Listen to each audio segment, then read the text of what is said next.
discussion. We've got a situation we wanted to talk about this week. Henry and Amy in their mid-50s.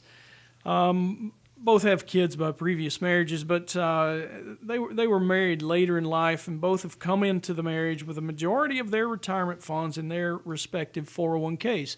Not a real uncommon occurrence, right? This is, Casey, you probably could elaborate, but, they've got retirement about 10 years away for Amy, and they're getting a little more worried about the risk that they're taking in their plans. So when they were younger, they kept putting money in the 401ks, sticking with the broad market funds. As they got older, they dabbled in target date funds. But in the past few years, with a long bull market, it was hard to make a poor decision. Anything you bought seemed to go up, right? Now that retirement is around the corner, they're really looking at how long can the market keep moving up. I think that's a question a lot of folks are asking themselves this day. Are they taking too much risk? There is such animal as that. And then these accounts are their primary retirement fund. Sounds like it's everything, with a 401k being, their biggest asset. And should they keep looking at it at a Roth option if it's available? And that if is one that, Justin, you probably run into quite a bit. Yes. Yeah, with That's folks. one of my most common questions. Yeah. I probably hit on that, once you get to 10 years, 5 to 10 years from retirement, in your plan, you really need to start thinking about ratcheting some of that risk back, and what does that look like? And then hand that over, toss it over to KC and have you talk about the 10-year rule, and that's where we can make introductions to the P&I department. Yeah, and the fact that, how much money do you set aside, you really need to have a financial plan in order to know exactly how much you ought to be policing on the sidelines. Well, why don't we start? I think this is a good point, because most people we see, the largest asset outside of their home is often their retirement plan. Right. So I'd say that Henry and Amy are not that much different than most people we see. Majority of their wealth is tied up in the 401k. Right. Yeah. Now, once you get to 10 years or wherever that number is close to retirement, so many people make the mistake. They think, all right, I need to get really aggressive with my investments to try and make up for maybe lost time or missed savings. I got to ramp this up. Well, the government does allow you to save more money. They allow you to save more, correct, which is important. Right. Now, for 2020 and now for 2021, the limits are unchanged. If you're under the age of 50, you can save $19,500. If you're over 50, you're allowed what's called a catch-up contribution, which can take your total contributions to 26. Okay. Right. Now, if you make enough money or have enough to be able to max it out, please do so. But what I see a lot of people do as they get closer is they get too aggressive with their investments, right, and not aggressive enough with their saving.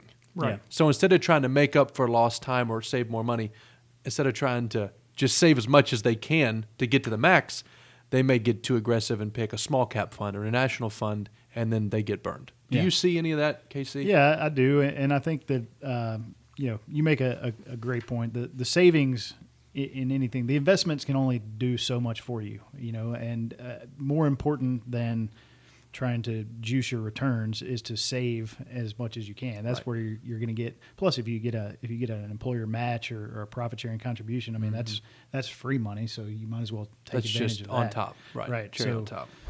Well, and since you are kind of hedging toward maybe talking to business owners, a lot of them still don't have a Roth Option available. within the plan. Yeah, so maybe make that point. The other thing kind of that I see a lot of times is when there's a situation like this,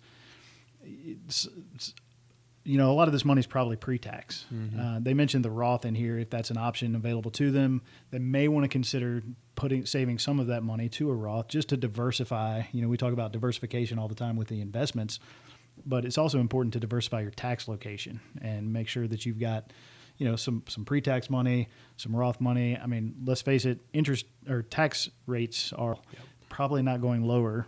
I don't know that they'll go higher. Maybe they will, maybe they won't. But if tax rates are going to be higher in the future, then that Roth does do you some good today to put it in. Go ahead and pay the tax now, get it growing tax free, so that when you go to pull it out, you're not having to pay as tax on that. I'm really glad that you brought that up, because this is something that we talk about a lot, is the pre-tax versus the Roth. Yeah. And as I'll tell people here on air, I don't want to oversimplify it, but based on what you're making now, if you think you'll be in a higher bracket or making more in retirement, you don't want your money taxed then, Yeah. right? You want it taxed now. So the Roth would likely be the best bet, Yeah. right? And if you say, hey, I'm making enough money now that I'll likely be in a lower bracket or making less money in retirement, I'd rather pay taxes on my money then. So Yeah. pre-tax Right. is the best route. Now, Exactly. there are ways you can do both within your Sure. plan. If you're not sure, you can save if your plan does offer a Roth component, and a lot don't. Yeah. So if you are in a plan that doesn't offer a Roth, you should really try and plead with the plan sponsor. So whomever you work for, say, hey, we really need a Roth option in my plan, in our plan, because that can be a big benefit. Yeah. And you see that more often than you would think, right? Oh my goodness. Yep. Yeah. So, I mean, it's good to have some diversification there. Even taxable, right? Yeah. Yeah. I mean, that's another important thing too. I mean, especially if you're planning to retire before, 55 or 59 and a half, depending on, where the money is, you could pay a penalty when you go to take this money out. So if you don't have another bucket to pull from, an after-tax bucket to save, so it's good to save in an after-tax account as well, because you ideally want to let the money in the retirement account grow tax deferred or tax free as long as you can. That's when you'll get the most benefit from it.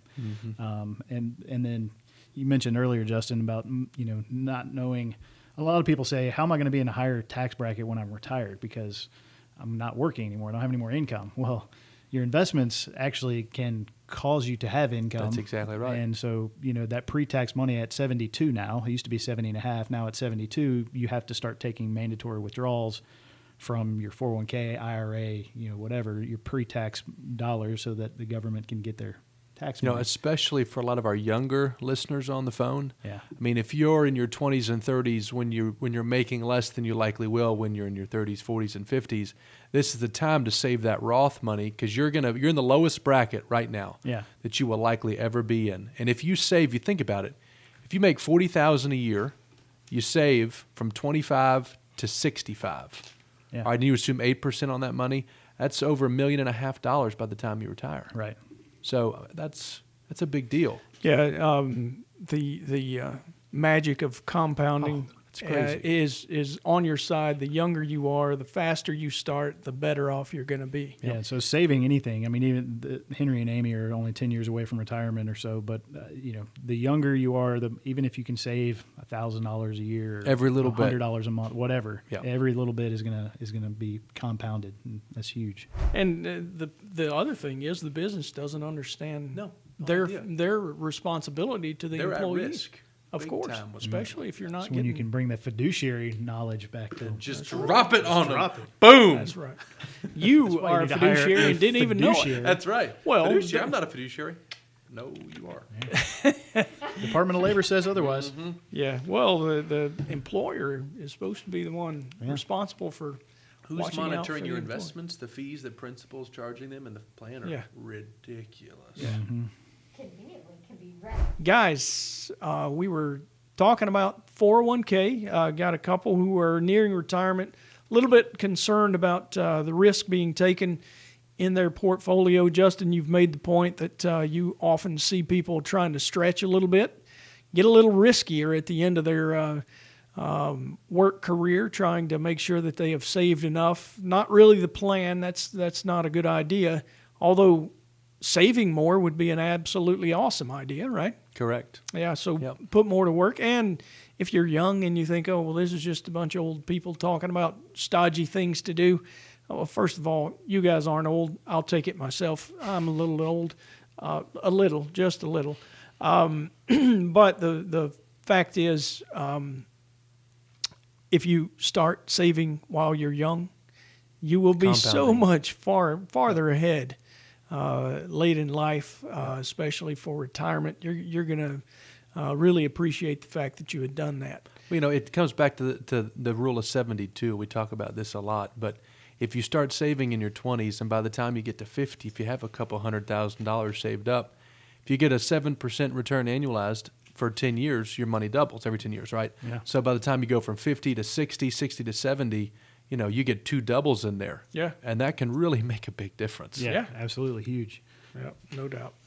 Well, guys, in looking at this, there's quite a few questions that come up. First of all, how do you invest? I mean, within your portfolio, Justin, you already told us don't take a bunch of risk when you're older, but as you go along, probably the most popular thing these days is a target date fund. That's right. Is that really the best way to do it? It seems like the easiest way. I mean, if you don't have a lot of knowledge. It is definitely the easiest way. And, so many people who get involved in 401ks know nothing about investing. And that's why I think target dates make a lot of sense for most people, especially when they're younger, because it gets them invested. Right. It gets them saving, and they don't have to worry and stress out about their investments, right? It takes care of it for them. Yeah. So that makes sense. But once you really start to get to that 5 to 10 years from retirement, that's when you really need to start thinking about, honing in your asset allocation, right? And a lot of these target date funds, they're not all created equal, right? Some of them have more bonds, some of them have more equities. I've seen a lot of funds lately that have up to 30 to 40% international exposure in equities, which is huge. Yeah. And that doesn't really jive with our recommendation to clients. So we have to be careful when we're making recommendations on these target date funds that it makes sense for the client. Yeah. Right. I think that's Right. the important thing is you really look at your specific situation, because a target date fund is a sort of one-size-fits-all type of investment, which may or may not apply to your specific situation. If you are someone who's 10 years from retirement, our philosophy, as everyone who's probably listening to this show knows, the 10-year rule. Any money that you need in the next 10 years from your investment portfolio, you should have in bonds, fixed income, things that are paying a fixed rate of return to you. And Lower then volatility. Low volatility, not subjected to the ups and downs of the stock market. But anything you don't need in the next 10 years probably should be in the stock market. That's where you're going to get your return over a long period of time. Right. Most of it's going to come from equities. Well, the target date funds, they're all over the board, as Justin has already mentioned. You might be in a 2050 target date fund, and some of them are, 60% in stocks, and some of them maybe 80% in stocks, and they're all different, so you really have to know what you need. But we also have to look at your cash flow and in retirement, and that's where the planning comes in, because maybe you've got a pension and maybe you don't spend much. Maybe Social Security covers the majority of what you need to spend, and that allows you to be more aggressive with your investment allocation because you don't need as much of the money in the next 10 years. So you could be a little bit more aggressive than what the target date fund is going to put you in. Or the flip side, maybe you need more than the target. People talk about how efficient the market is. It is to some degree, but I think sometimes it's There's absolutely a lot you can irrational. do to juice it and manipulate it. Yeah. And I wouldn't go to the point where I was saying that they truly manipulate the market, but Well, no, but I mean, it's, I mean, that's effectively what they're doing. excessive spending will Sorry. cause Yeah. you put a lot of money in the hands of a consumer. Right. What do you expect them to do? yeah, look what They're happened gonna last spend year. it. Why do you think we got out of the downturn so quickly? That's a Target fund perfect has. example because, we have clients I know that we've referred to over to P&I that are getting very close to retirement. They're in a target date fund that's 50% equities and 50% bonds. Right. But they have so much money outside the plan that they don't need any exposure, quite frankly, to the Right. bonds. Because they don't need the money. Right. So if they don't need the money, we recommend primarily equity exposure. So that's a perfect example where target date fund does not make sense for that person. Right. But a lot of people in 401ks, and this is where I got to make sure I plug this in, if it weren't for target date funds, they'd be in cash. Yeah. Oh, it's definitely it's better than cash, no doubt. Yeah. And I think it is The balanced option used to be the default in most 401k That's right. plans. Now it is a target date. Most QDIAs, for those listening, a QDIA is your qualified default investment alternative within your plan. So that's something the Department of Labor mandates that if you go in and don't pick any fund, you're going to be defaulted into X fund. So most plans that we work with, we make the default fund the target date series because that is the most proper default option at this time. Right. Yeah. And like we said, it's something that is, if you don't know much about investing or don't want to fool with it and have to go in and adjust your allocation periodically, then it's a fine option. But if you really want to kind of fine tune things and optimize for your specific situation, then there may be alternatives, and that's where you kind of look at your planning, your cash flow, where do you need the money to come from and when. Yeah, it's a and great that's- point. How do you determine how much you need to save and how much you should be saving on a regular And week to week that's basis? the other right? question, right? Is how much do you save? And because, maybe you can't afford to max out your plan every year, or maybe you could max it out, but you want to have a little bit of, we talked about the diversification earlier and having a little bit of money in an after-tax savings or after-tax investment account, as well as your 401k. So it all depends on your situation and what you can afford for cash Most flow people wise. can't afford to max out a 401k. Right. And that's why we always try to use that 10 to 15% number. If you're in a plan and you really want to get to a number that feels good for you and is actually going to hit what we call for retirement outcomes or income replacement. So Right. replacing around 80% of your income. We found 10 to 15% of your income saved over time can get you to that 80% income replacement number. Over a long Period of time. That's correct. If you start doing this at 55 and you're going to retire in 10 years, You're gonna have that's to not step going to it work, up. right? Yeah. But if you're looking at 20, 30, 40 years, saving 10 to 15% of your income, and then if you get a match from the company, that's just a cherry on top. Right. I mean, in all my years of doing this, no one has ever come and said, "Gee, Justin, I saved way too much money in my 401k." Right. That Yeah, won't happen. that has not happened yet. Right. Yeah. So So where did you get the 80% number? Is that because you figure Social Security and other income correct. sources will cover That- the other? That's the exactly balance? right. And if you look at it, at the end of the day, it's all relative. Whether you're making 50,000, you're making 500,000, 10 to 15% Yeah. of your income, right? It's all relative. Right. And at the end of the day, if you are maxing out the 401k and you're putting in the 19.5 or the 26, good for you. You don't have to stop there. Yeah. You can open up a taxable brokerage account and invest that way.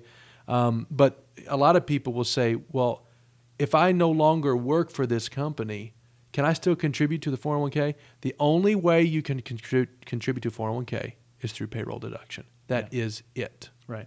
Yeah. So the answer is no. So no, you cannot. All right. The other thing that we probably ought to flesh out a little bit is that 80% also assumes that there are some expenses that you have while you're working that would disappear be reduced in retirement, right? And that's where I think Casey and his team can come in a lot too with the planning. But by the time you get to retirement, your hope is your home's paid off. Kids have moved out. You have a lot of expenses that you had while you were working and accumulating that have disappeared. And that's kind of the popular belief, is that your expenses go down when you retire. But what we actually find in reality is, for most people, at least our clients, when they retire, they've got time on their hands. They can travel. They can do things. So expenses actually go up for a few years right after retirement, and then they kind of Ratchet trickle back level to off the a little bit and trickle back to the norm. But yeah, and then you have to assume too, do you have a pension or not? Right. I mean, there's a lot of things, and Social the Security income comes into sources play. are extremely important as well. Yeah. So.